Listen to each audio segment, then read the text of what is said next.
All right, let's get into it.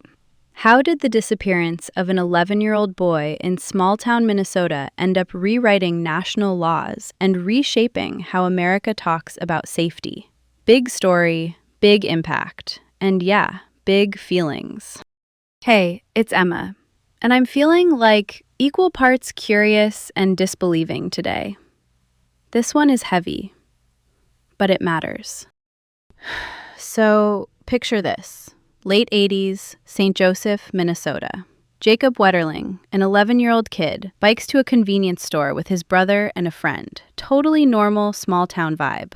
On the way home, a masked man with a gun stops them, orders them around, and takes Jacob. Then, silence. Years of it.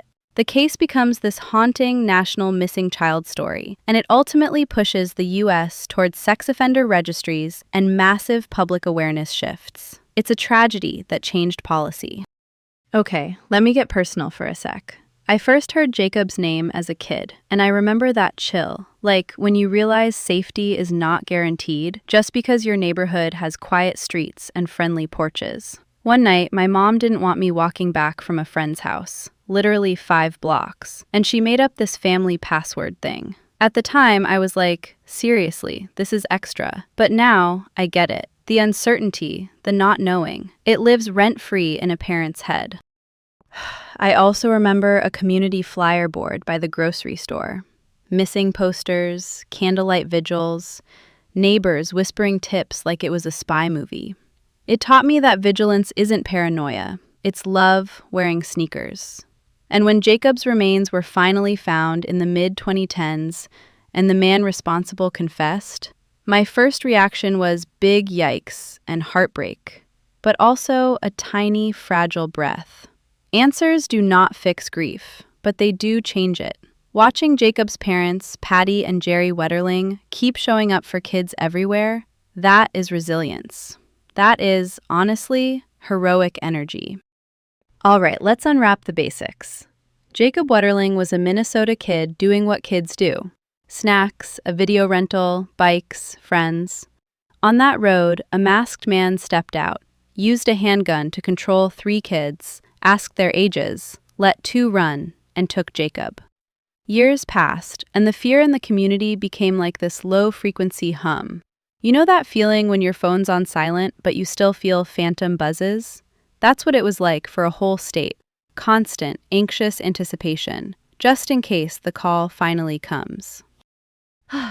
Now the key player here is Danny Heinrich. He's the man who later confessed to kidnapping, assaulting, and murdering Jacob. He was questioned by the FBI back in the late 80s, but wasn't charged. The evidence just wasn't there then. Decades later, forensic DNA tied him to another boy's case, Jared Shirel, who was kidnapped and assaulted earlier that same year in a nearby town. Quick intro. If you're new to that name, Jared is the survivor whose case became the DNA domino that finally moved this whole thing forward. Here's the wild, infuriating part.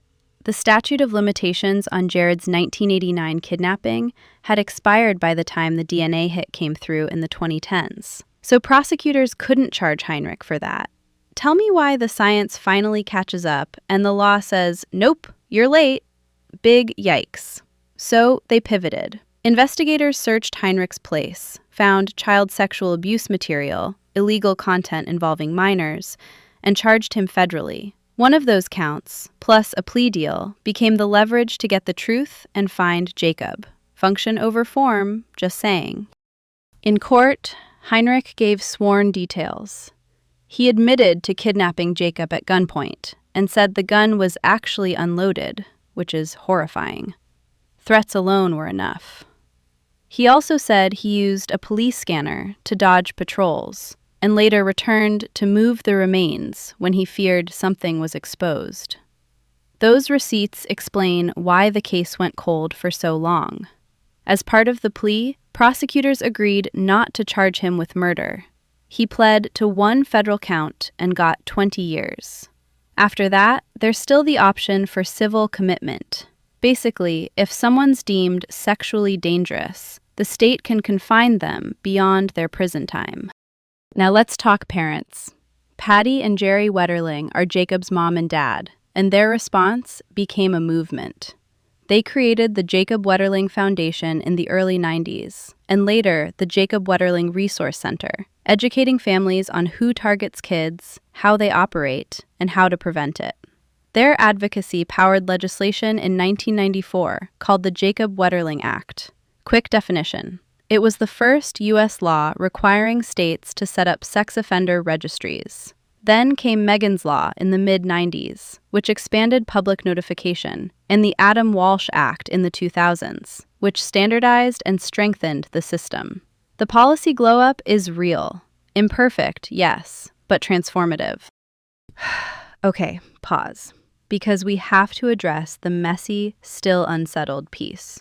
The Painesville assaults. That's a cluster of attacks on teenage boys in the mid to late 80s around Painesville, a town not far from St. Joseph. Investigators later said they believed those could be connected, pattern-wise and geographically, but no definitive adjudication tied them to Heinrich. No charges, no courtroom verdict linking them. My take? Behaviorally, the overlaps are too on the nose to ignore. But belief is not a conviction. It's complicated. Evidence ages, memory is tricky, and the law demands proof, not vibes. So I hold space for two truths, likely connected and also officially unresolved.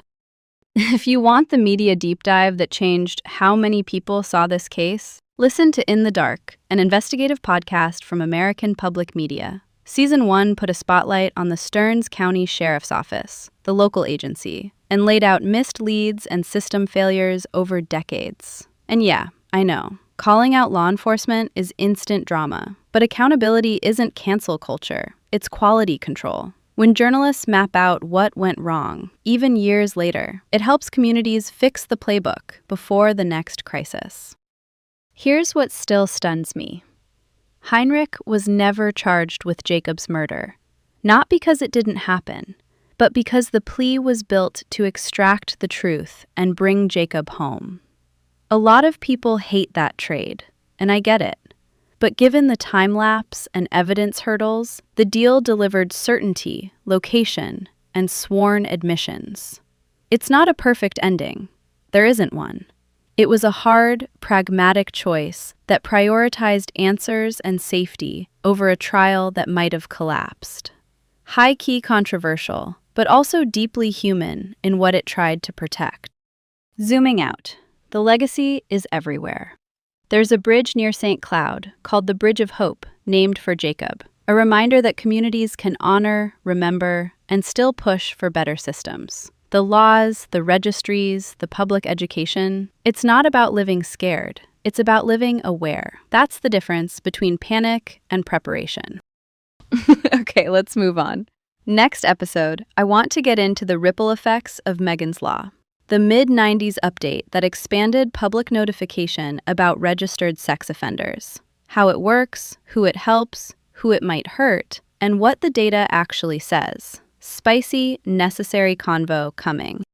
So that's the tea, folks. We covered a lot today, from tragedy and policy to the power of persistence. Hug your people, stay curious, and I'll see you next time. Later.